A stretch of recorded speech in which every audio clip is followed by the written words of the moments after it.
la foi qui me fait vivre. Sainteté de la vie, le 14 mai. Né d'en haut. Recherchez la paix avec tous les hommes et la sainteté sans laquelle personne ne verra le Seigneur. Hébreux 12, verset 14. Aucune personne qui prétend à la sainteté n'est vraiment sainte. Ceux qui sont inscrits comme saints dans les livres du ciel n'en sont pas conscients et sont les derniers à se vanter de leur propre bonté. Ce n'est pas une preuve concluante qu'un homme est chrétien parce qu'il manifeste une extase spirituelle dans des circonstances extraordinaires. La sainteté n'est pas un ravissement, c'est un abandon total de la volonté à Dieu.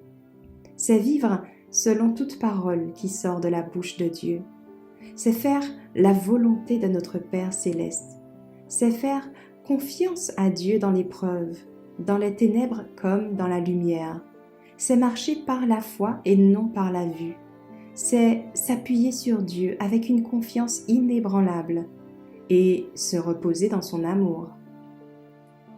Personne ne peut être omnipotent, mais tous peuvent se purifier des souillures de la chair et de l'esprit, en perfectionnant la sainteté dans la crainte du Seigneur.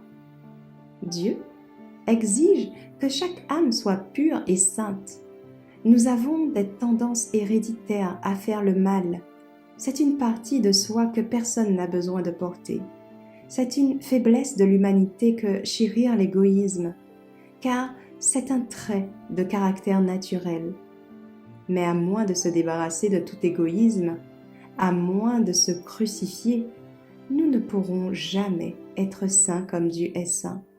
Il y a dans l'humanité une tendance à l'imagination suspicieuse que les circonstances font croître avec vivacité. Si l'on se laisse aller à cette tendance, elle gâche le caractère et ruine l'âme. Dieu exige la perfection morale chez tous. Ceux qui ont reçu la lumière et les opportunités doivent, en tant qu'intendants de Dieu, viser la perfection et ne jamais abaisser le standard de la justice pour accommoder les tendances héritées et cultivées au mal. Le Christ a pris sur lui notre nature humaine et a vécu notre vie pour nous montrer que nous pouvons être comme lui. Nous devons être saints comme Dieu est saint.